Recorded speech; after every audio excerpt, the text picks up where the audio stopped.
All right, we are going to talk about the most important American you've probably never heard of. He influenced American independence. He's the reason Native American images entered American sports, including the Washington Redskins. They went to Braves, a whole bunch of other people. His name is Tammany, also known as King Tammany or Saint Tammany. The founding fathers knew him as the patron saint of America. It's an interesting story. He was friends with William Penn, the founder of Pennsylvania. They became very close friends to the point of brothers. In fact, the city of Philadelphia, the city of brotherly love, is named in honor of their fraternal friendship. Native American Tammany and the English settler William Penn, the city of brotherly love, Philadelphia. So the story is not the story of Native American and colonial relationships is much more complex, much more nuanced than it's been made out to be in recent years by cancel culture. And Tammany is one reason why. They not only was he known, he was celebrated, especially in the Mid-Atlantic states. They celebrated King Tammany Day on May 1. In fact, I get some interesting quotes about it. I don't know off the top of my head. John Adams, May 1, 1777, writing back to Abigail and Quincy. This is King Tammany's Day. The people have sainted him and keep his day. The colonial troops who survived Valley Forge the following winter celebrated him too on May 1st, the one of Washington's aides. May 1, 1778, Valley Forge.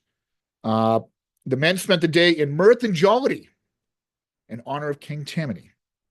There's a great biography of King Tammany, The History of Tammany, in 1892 by a guy named Leon Nelson Nichols. I'm going to read from that as well. Americans fought under the banner of King Tammany, literally, in the American Revolution. Here's a quote from the book. The Pennsylvania troops under Washington's command were the first to raise their banner in which were inscribed St. Tammany. Again, they called him St. Tammany or King Tammany. Soon other troops caught the zeal for St. Tammany until at last the whole American army had accepted the chief as its patron saint. This is the colonial troops who fought for American independence. He's also King Tammany went on to be very influential in American military. There's a statue of King Tammany at the U.S. Naval Academy in Annapolis today. There's a statue of King Tammany that sits over the honored dead at Gettysburg, over the remains of the men of the Tammany Regiment from New York. I think it was the 42nd New York Regiment who fought at Gettysburg. Statue of Tammany there.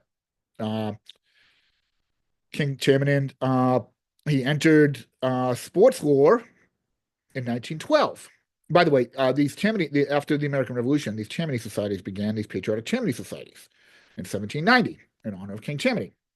One of them became known as Tammany Hall in New York City. We all know the story of Boss Tweed, the corrupt New York City political machine, Democrat political machine, but it was originally a patriotic society, a Tammany society.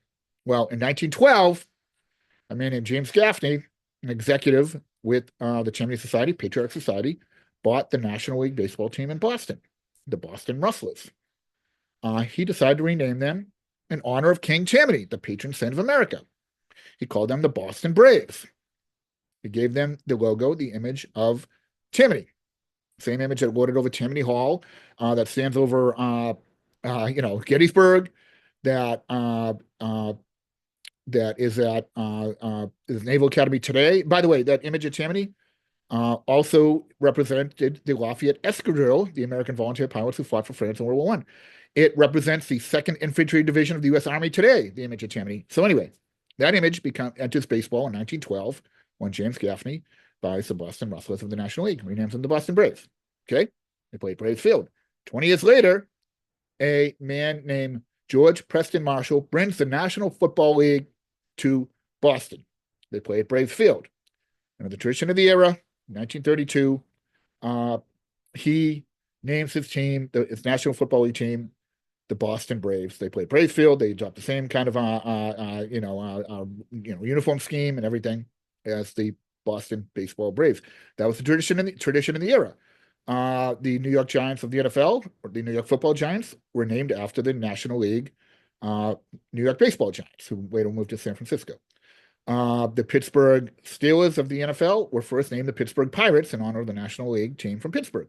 The Chicago Bears were kind of a one-up of the existing baseball team, the Chicago Cubs. That was the tradition of the era. So the National Football League team is named the Boston Braves. The following year, they move across town to the American League, to home of the American League team, Fenway Park, home of the Red Sox. They can't be called the Boston Braves anymore. So they changed the name to what? The Boston Redskins. It's an alliteration of Boston Red Sox. The Redskins, the Washington Redskins, were named after the Boston Red Sox people. But Redskin was also a warrior tradition. We're going to talk to the author of the book, Andre Bilodeau, at some point. The author of the book, How the Redskins Got Their Name. Redskins was a known native warrior tradition. They painted the face red. It was a Redskin tradition. It was known. Anyway, Redskins worked at every level. They got to keep the kind of the identity, the native identity they got from the Boston Braves in honor of King Tammany. And that's how the Washington Redskins got their name in honor of King Tammany. So then they played at Fenway Park for a few years. They moved to Washington in 1937. They became the Washington Redskins.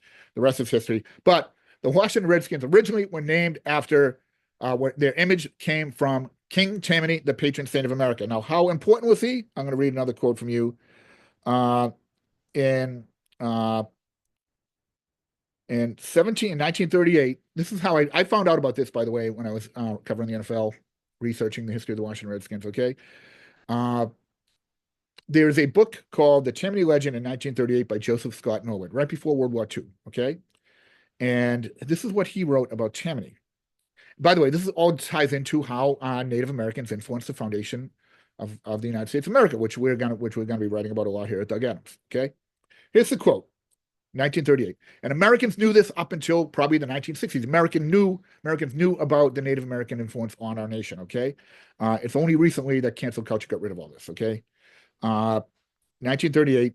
The American ideals, Joseph Scott Norwood, the American ideals of human right to life, liberty, and the pursuit of happiness spring chiefly from original American sources that were developed on American soil for untold centuries before Europeans arrived on this continent.